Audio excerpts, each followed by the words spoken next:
Hi mga langga! Welcome back to our channel, The Florence. And for today's video ay sobrang init nga dito sa lugar namin mga langga. Sobrang init talaga na parang nakakapaso na.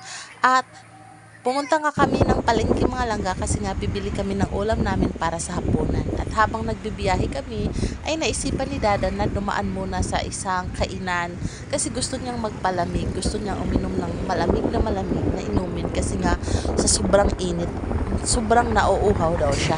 At dito na nga kami dumaan. Kahit di ko pa sabihin, alam nyo na kung saang fast food tong pinasukan namin mga langga. So ito yung ina-order namin, pampalamig ng ulo. At syempre, di rin naman pwede kung ito lang. So umorder na din kami ng pagkain. So ito yung na-order ko. Sa kanya ay medyo tipid-tipid lang. Kasi nga, ang pakay niya talaga dito ay yung botchi. Isa kasi ito sa paborito niyang pagkain dito sa fast food na to ay ang kanilang botchi. So ayan, kumakain na nga kami mga langga at hindi na kami nagtagal dito kasi nga pupunta pa kaming palengke para bumili ng ulam namin sa hapunan.